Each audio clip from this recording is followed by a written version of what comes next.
Bonjour, aujourd'hui je vais donc continuer à vous lire Marcel Pagnol, La gloire de mon père, et je vais commencer à la page 48. Donc page 48 jusqu'à la page 52. Vous pouvez suivre dans le livre et vous pouvez également suivre avec les informations que je vous ai envoyées.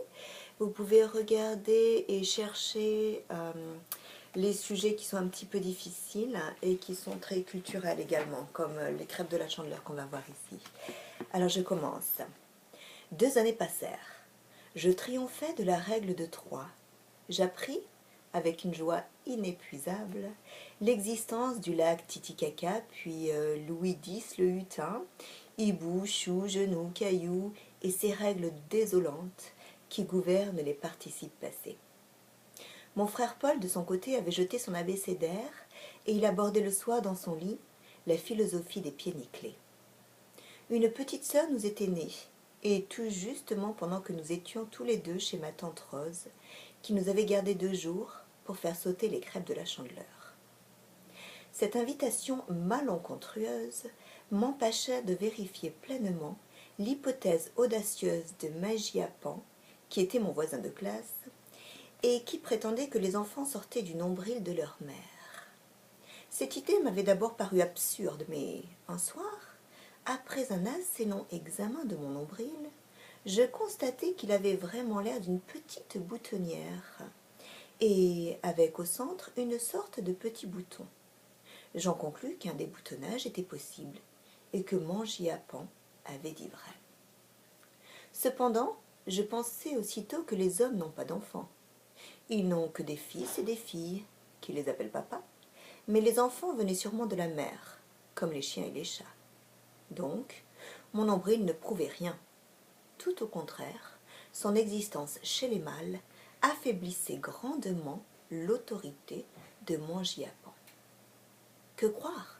Que penser? En tout cas, puisqu'une petite sœur venait de naître, c'était le moment d'ouvrir les yeux et les oreilles et de percer le grand secret.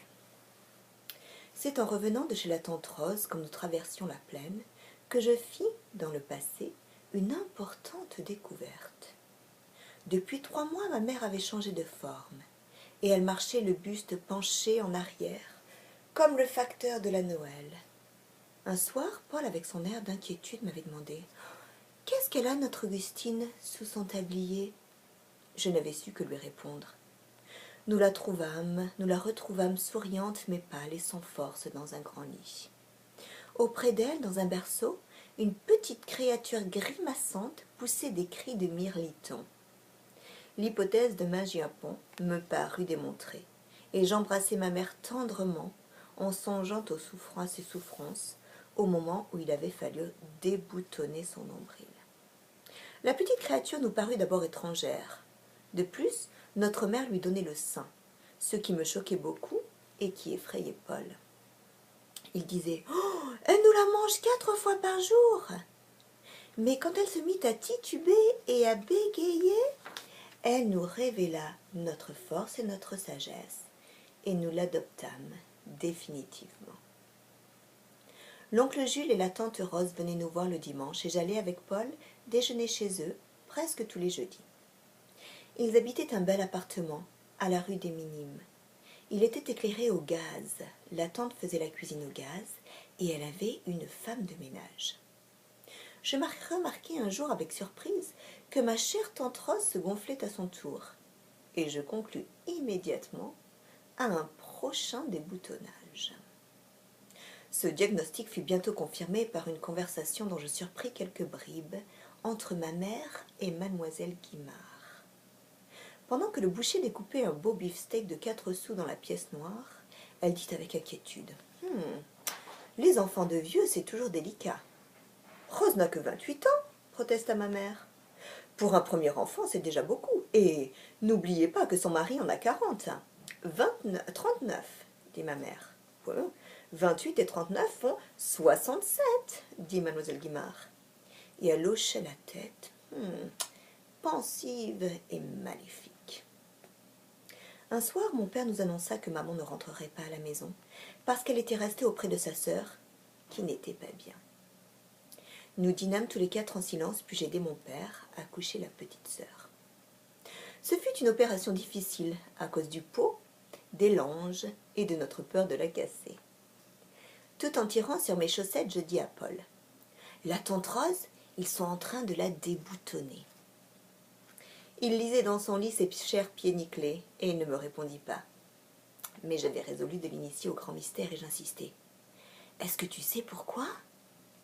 Il ne bougea pas davantage et je m'aperçus qu'il dormait. Alors, je tirai doucement son livre de ses mains, j'aplatis ses genoux et, du premier coup, je soufflai la lampe. Le lendemain, qui était un jeudi, mon père nous dit « Allez, oust, levez-vous, nous allons chez la tante Rose et je vous promets une belle surprise. »« Ah, moi, dis-je, ta surprise, je la sais déjà. »« Oh, oh, dit-il, et que sais-tu ?»« Je ne veux pas te le dire, mais je te promets que j'ai tout compris. » Il me regarda en souriant, mais il n'insista pas. Nous partîmes tous les 4 le long des rues.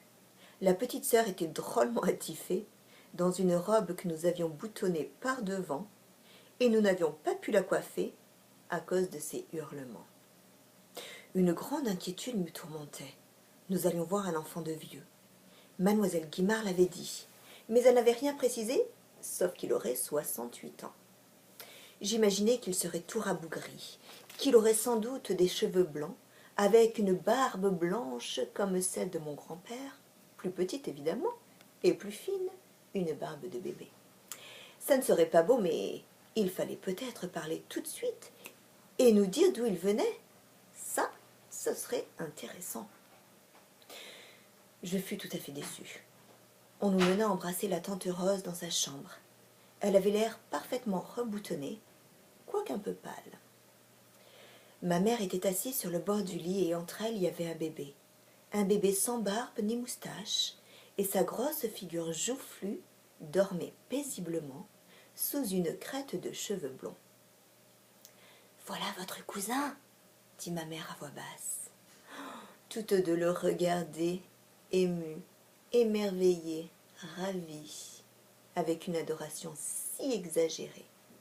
Et l'oncle Jules, qui venait d'entrer, était si rouge de fierté que Paul, écœuré, m'entraîna dans la salle à manger, où nous dégustâmes les 4 bananes qu'il avait repérées au passage dans le compotier de cristal.